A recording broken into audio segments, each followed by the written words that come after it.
তারা ধর্ষণের প্রধান সহযোগী। যারা পূজার রোজাকে এক বানাচ্ছে, আমি আপনাকে স্পষ্ট বলতে চাই, উগ্র হিন্দুত্ববাদকে মোকাবেলা করার পথে প্রথম বাধা হইল মডারেট ইসলাম। মডারেট ইসলামের নামে ইসলামের আকীদা বিশ্বাসকে নষ্ট করে ফেলতেছে, তারাই প্রথম দর্শক। আমরা দেখতে পাই কোন হিন্দু মহিলা ধর্ষণের গুজব হইলেও তারা হুঙ্কার দেয়, আর মুসলিমেরা সিরিজ ধর্ষিতা হচ্ছে, তাদের যেন কোনো দায় নেই এই ব্যাপারে কথা বলার। কারণ যে জাতির মেয়েরা ধর্ষিতা হয় এবং এর প্রতিক্রিয়া দেখাতে পারে না পুরুষরা, তারা অটোমেটিক কাপুরুষে পরিণত হয়। তবে ওদের নাম কাফের, এদের নাম মুনাফিক। এদের নাম কি? এই দুই গ্রুপ শত্রু। আর বন্ধু আল্লাহ, তার রসুল এবং কারা? মুমিনরা। এখন এই ইমানের আলোকে আপনি ভাগওয়াল আপনি বলেন, হিন্দুত্ববাদের আগ্রাসন বলেন, দেখেন তো আমাদের শত্রু কারা? উগ্র হিন্দুত্ববাদী আমাদের কি শত্রু। কিন্তু যে মেয়েটা ভিকটিম, সে তো ইমানের দাবিদার, তাই না? সে তো কি ইমানের দাবিদার। ইমান সে হয়তো বোঝে না অনেক কিছু, কিন্তু ইমানের দাবিদার। তো এক দৃষ্টিতে সে তার ভিতরে নিফাক রয়েছে, কিন্তু যেহেতু তার ভিতরে জাহালাত রয়েছে, এই জন্য সে মুনাফিক। সে কেন গেল হিন্দুর সাথে, এটা বলে আপনি আপনার দায়িত্ব মুক্ত হতে পারবেন না। তুমি হিন্দুর সাথে গেলে কেন? ইসলামের জায়েজ নাই। আশ্চর্যের ব্যাপার হলো এই কথাগুলো সোশ্যাল মিডিয়ায় তারা ছড়াচ্ছে যারা বলে রোজার পূজা মুদ্রার এপিট ওপিট। তারা একদিকে রোজার পূজা মুদ্রার এপিট ওপিট বলে এদের সাথে একেবারে মুসলিম কমিউনিটিকে উগ্র হিন্দুত্ববাদীর সাথে কি করে ফেলতেছে, মিশ্রিত করে ফেলতেছে। এখন যখন একটা কিছু হয়ে যাচ্ছে, আমরা প্রতিবাদে যাচ্ছি, আমাদের বলতেছে প্রতিবাদে গিয়ে লাভ, এরা কেন গেল? তোমাদের কারণেই তো গেল। আল্লাহ তাআলা যে তিতা ঔষধ দিয়েছিল, এই তিতা ঔষধকে তোমরা লুকিয়ে রেখেছ এবং মিষ্টি বিষ তোমরা সমাজে সরিয়ে দিচ্ছ মডারেট ইসলামের নামে। আজকে আসামনীরা দর্শিতা হচ্ছে। আমি বলবো শুধুমাত্র জয়কুমার রায় এদের মতো যারা ইসকনি আছে, এরা প্রথম অপরাধী না। প্রথম অপরাধী তারা যারা আমাদের আকীদার উপর আঘাত করে ঈমান নষ্ট করে দিচ্ছে। প্রথম অপরাধী মূলত তারাই। এই উগ্র হিন্দুত্ববাদীরা এই ধর্ষণটাকে একটা ধর্মযুদ্ধ হিসেবে ঘোষণা করেছে। আপনারা জানেন যে তাদের যে ইন্ডিয়া যে নেতারা আছে, এটাকে ধর্মযুদ্ধ হিসেবে নিয়েছে। সুতরাং শুধুমাত্র আমাদের বোনরা কেন গেল এটা বলে বসে থাকলেও হবে না। যেখানেই হিন্দু মুসলিম প্রেম পাবেন সেখানে গণধোলাই দেবেন, সোজা কথা। যে কারণ এটা বিচার হয় না, কারণ বাংলাদেশের রাষ্ট্রীয় আইনেও হিন্দু মুসলিম বিয়ে বৈধ না। আর প্রেমের শেষ পরিণতি কি? বিবাহিত। হ্যাঁ, তাইলে যতই আমাদের বোনরা না বুঝে ওখানে যাক, তবুও আমরা ছাড়বো না। কারণ হুন্না না কিছু তো লাগলো, আমাদের বোনেদের জ্ঞান কম, এ কারণে চলে গেছে। তাকে বাড়িতে এনে শাসন করবো, ঠিক আছে, কিন্তু ওই মালাউনকে ছেড়ে দেবো না ইনশাআল্লাহ। রাজা যুবক ভাইরা, যদি এইটা এখন করতে না পারি, গজাতুল হিন্দু আমরা টিকবো না। এখন থেকে এগুলো চলতে থাকবে আমাদের ছোট ছোট, এবং সবসময় চেষ্টা করবেন জনগণকে পাশে রাখার, কৌশলে কাজ করবেন।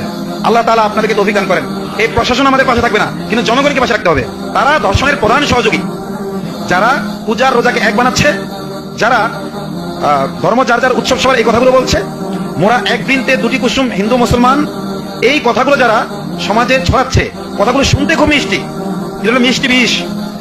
এগুলো কি আল্লাহ তাআলা সূরা মুমতাহিনায় বলেছেন, যদি আল্লাহ তাআলা তাদের সাথে তোমাদের বন্ধুত্ব চান, তাহলে তাদের ইমানের দৌলত দিয়ে হইলেও তোমাদের বন্ধু বানিয়ে দিতে পারেন। তোমাদের ইমান বিসর্জন দিয়ে তাদের সাথে বন্ধুত্ব করার দরকার নেই। তোমরা যদি ইমানের দাবিতে অটল থাকো, তোমাদের ইসলামের আদর্শকে রিপ্রেজেন্ট করতে পারো, তারা ওইটা ছেড়ে চলে আসবে, মূর্তি পূজা ছেড়ে। কিন্তু আমরা কি করছি? ওদেরকে সমর্থন করছি।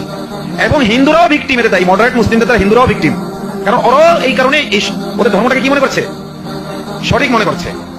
এই জন্য আমি যদিও কাজ করছি ইসকন নিয়ে, আমি আপনাকে স্পষ্ট বলতে চাই, উগ্র হিন্দুত্ববাদকে মোকাবেলা করার পথে প্রথম বাধা হইল মডারেট ইসলাম। এই মডারেট ইসলামের মোকাবেলা যদি আমরা না করতে পারি, তাহলে উগ্র হিন্দুত্ববাদ বলেন, উগ্র ক্রুসেড বলেন, অন্য যাই বলেন, এগুলোর মোকাবেলা আপনারা করতে পারবেন না। কারণ আমি যত জায়গায় এই উগ্র হিন্দুত্ববাদের বিরুদ্ধে দাঁড়িয়েছি, সবার আগে তাদের পক্ষে ঢাল হয়ে দাঁড়িয়েছে এই মডারেটরা। উগ্র হিন্দুত্ববাদ কারো ইমান নষ্ট করতেছে না, যাদের ইমান নষ্ট আছে তাদের ইজ্জত নষ্ট করতেছে। যেই মেয়েটা ইমান বোঝে না, কিছু বোঝে না, ওর ইজ্জতটাকে বিরিয়ে দিচ্ছ, তাই তো? কিন্তু মডারেট ইসলাম কি কিসে আঘাত করছে? ইমান নষ্ট করেছে। রাসূলুল্লাহ সাল্লাল্লাহু আলাইহি ওয়াসাল্লাম বলেছেন, এরকম ততক্ষণ পর্যন্ত কিয়ামত হবে না যতক্ষণ পর্যন্ত আমার উম্মতের একটা দল মূর্তি পূজা লিপ্ত হবে। মূর্তি পূজার সাথে মিলে যাবে বলেছে রাসূল। আমার উম্মতের একটি দল মূর্তি পূজার সাথে। এই মডারেট মুসলিমরা তাওহীদবাদীদের দুই চোখে দেখতে পারে না, অথচ অমুসলিমদের সাথে, এবং কি সাধারণ অমুসলিম হলে ভিন্ন কথা। কারণ আল্লাহ তাআলা সূরা মুমতাহিনায় বলেছেন, যে সকল অমুসলিমরা তোমাদের ধর্ম ও দেশের বিরুদ্ধে যুদ্ধ লিপ্ত নয়, ষড়যন্ত্রে লিপ্ত নয়, তাদের সাথে সদাচরণে আল্লাহ নিষেধ করেন না। আল্লাহ শুধু তাদের সাথে সদাচরণে নিষেধ করেন যারা তোমাদের ধর্ম ও দেশের বিরুদ্ধে কি ষড়যন্ত্রে লিপ্ত। তো আমরা এই মডারেটদের দেখতেছি 24 পরবর্তী সময়ে আসিফ আদনানরা কেন সেমিনার করে, আহমদ রফিকরা কেন সেমিনার করে, এই বিষয়গুলোকে সামনে এনে জঙ্গিবাদের উত্থান হচ্ছে। এগুলো কিন্তু সেকুলাররা বলে না, এই মডারেটরা আগে বলছে, আগেরা বলছে। এরা জঙ্গি ন্যারেটিভকে ফিরিয়ে আনতে চাচ্ছে। সেকুলারদের চাইতেও এরা বেশি সোচ্চার। কারণ কি? আমাদের দাওয়াতের কারণে সেকুলারদের ভোট কমে না। তারা মনে করে তাদের ভোট জিহাদে আমরা কি দেই, বাগড়া দিই, যার কারণে তারা আমাদেরকে মুশরিকদের চাইতেও বড় শত্রু মনে করে। মুশরিকদের চাইতেও কি মনে করে? বড় শত্রু মনে করে। তো আমরা দেখি মডারেটরা যে মূর্তি পূজকদের সমর্থন করে, তাদের প্রশংসা করে এবং মুমিনদেরকে তারা নামানুষ বানানোর অপচেষ্টায় থাকে।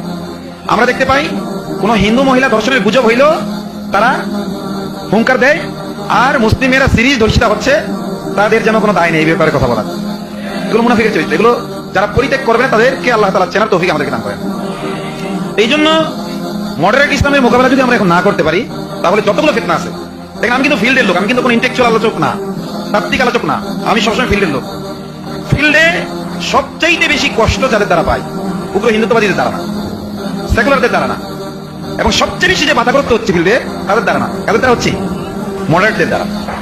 এই ঈমান যদি রক্ষা করতে হয়, মডারেট ইসলামকে চিনতে হবে। আল্লাহ আমাদের চেনা তৌফিক দান করেন।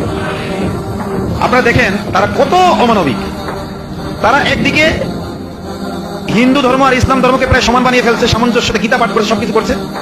আবার তাদেরই বয়ান শুনে, মিষ্টি বয়ানের এই বিষাক্ত ছবলে যারা ধর্ষিত হচ্ছে, গুম খুনের শিকার হচ্ছে, ওই সময় আবার তারা বলে, যখনই এটাকে প্রশাসন নাটক বানানোর চেষ্টা করে, তখন তারা বলে যাচাই বাছাই ছাড়া ঝাঁপাই পড়া উচিত না। আমাকে বলতেছে না সবাই, যাচাই বাছাই ছাড়া ঝাঁপাই পড়া উচিত না? আমি বলবো, হিন্দু ধর্ষণের কথা শুনলে তোমরা তো যাচাই বাছাই ছাড়াই ঝাঁপাই পড়ো, সেক্ষেত্রে যাচাই করো না কেন? ভিত্তি করে রাসূল সাল্লাল্লাহু আলাইহি ওয়াসাল্লাম কি করেছেন? যুদ্ধের সিদ্ধান্ত নিয়েছেন। আমাদের মতো শুধু মিছিল না, একটু মানববন্ধন না, একটু ফেসবুকে প্রতিবাদ না, সরাসরি কিসের? সরাসরি যুদ্ধের সিদ্ধান্ত নিয়ে ফেলেছেন। এবং আল্লাহ তাআলা কত খুশি হয়েছেন, কোরআনে অনেকগুলো আয়াত নাযিল করেছেন, এবং এই বায়াতের নাম আল্লাহ নিজে রেখে দিয়েছেন বায়াতুর রিজওয়ান, সন্তুষ্টির বায়াত। এই বায়াতের বলা সন্তুষ্ট। তো আমি চাই বিভিন্ন জায়গায় বায়াত নেই, অনেকে অসন্তুষ্ট হয়। তোমরা সবাই অসন্তুষ্ট হলে সমস্যা কি আমার, যদি আল্লাহ সন্তুষ্ট হয়? এই জন্য আমি যখন কোনো কাজে নামি, আমি ঠিক ততটুকু কাজই করি, যে এখন সবাই পাশে আছে, কেউই পাশে না থাকলে আমি কতটুকু করবো, আমি ঠিক ততটুকু করি, বেশি কিছু করি না। কারণ এই সমাজে নিফাক অনেক বেশি। কখনো মুমিনদের পাল্লা ভারী হবে, কখনো কাফিরদের পাল্লা ভারী হবে। এইভাবে আল্লাহ তাআলা কি করেন? মানুষকে পরীক্ষা করেন। হাত্তা ইয়ামিজাল খাবিথা মিনাত তাইয়্যিব, যতক্ষণ না আল্লাহ তাআলা কি করেন? খবিস তৈয়ব থেকে, পবিত্র থেকে অপবিত্রকে আলাদা করেন। আল্লাহ বলেননি হাত্তা ইয়ামিজাত তাইয়্যিবা মিনাল খাবিস, যে আল্লাহ তাআলা খবিসদের থেকে পবিত্র থেকে বাছাই করে নেন, এভাবে বলেননি। আল্লাহ বলেন হাত্তা ইয়ামিজাল খাবিস, অর্থাৎ পবিত্র যে মুমিন কমিউনিটি আছে, এদের থেকে ওদেরকে আল্লাহ ছুঁড়ে ফেলতে চান। খবিসদেরকে বিপদময় পরিস্থিতি, সংকটময় পরিস্থিতি কেন দিতে চান? যারা পবিত্রদের সাথে যেন অপবিত্রতা থাকতে না পারে, ওদেরকে আল্লাহ তাআলা হাত্তা ইয়ামিজাত তামিজ করে ছুঁড়ে ফেলে দিতে চান।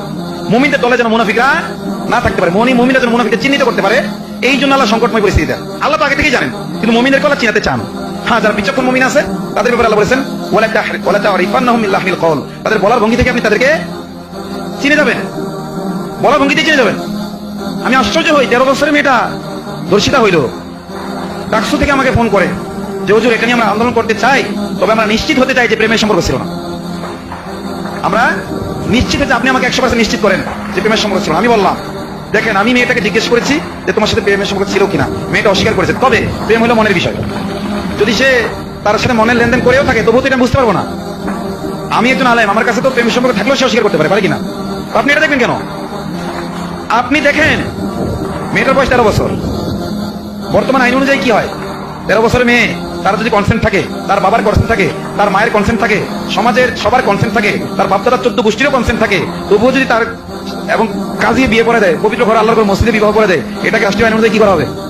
ধর্ষণ মামলা। সবার কনসেন্ট থাকা সত্ত্বেও কি ধর্ষণ? আর যেখানে মেয়ে বলতেছে আমার কনসেন্ট ছিল না, ধরেও নিলাম প্রেমের মধ্যে কনসেন্ট ছিল, কিন্তু ধর্ষণে কি কনসেন্ট ছিল তার? তো আপনারা প্রেমের সম্পর্ক থাকলে আন্দোলন করবেন না, না থাকলে আন্দোলন করবেন, এটা কেন? কোন ভিত্তিতে বলতেছেন? আপনারাই তো প্রেমের সম্পর্কগুলো তৈরি করতেছেন ধর্মে ধর্মে মানে বিভেদ মিটিয়ে দিয়ে। ভাই ইসলাম আল ইসলাম হক আল কুফরু বাতিল, ইসলাম সত্য আর কুফর কি? আপনি কিভাবে সত্য আর মিথ্যার সাথে সমন্বয় করবেন? আল ইসলাম নূর আল কুফরু যুলমা, ইসলাম আলো, কুফর অন্ধকার। আলো আর অন্ধকারের সমন্বয়টা আপনি করবেন কিভাবে? এখানে লাইট জ্বলছে, লাইটটা বন্ধ করে দেন, কি হবে? লাইট জ্বালাবেন। আলো অন্ধকার আপনি সমন্বয় করতে চাচ্ছেন। আরবের মুনাফিকরা তো এটাই করতে চেয়েছিল। তারা মনে করতো ইন্নামা নাহনু মুসলিহুন, এগুলো দ্বারা আমরা সমাজ কি করছি? সমাজে সংস্কার আনছি। আল্লাহ আলা ইন্নাহুম হুমুল মুফসিদুন, এরাই ফাসাদ সৃষ্টিকারী। আল্লাহ তাআলা মডারেটরকে কি বলেছেন? মডারেটর নিজেদেরকে সংস্কারকামী মনে করে, এরা নিজেকে সংস্কারকামী দাবি করে, এরা দেখবেন সংস্কারের পক্ষে মিছিল করে, মিটিং করে, কিন্তু আল্লাহ তাআলা কি বলছেন? মুফসিদুন বলছেন। এরা মতো ফাসাদ সৃষ্টিকারী। এদেরই কথিত সংস্কার মুমিনদের ঈমান নষ্ট করে ফেলতেছে। এদের এই গণতন্ত্র সংস্কার মুসলিমদের চরিত্র নষ্ট করে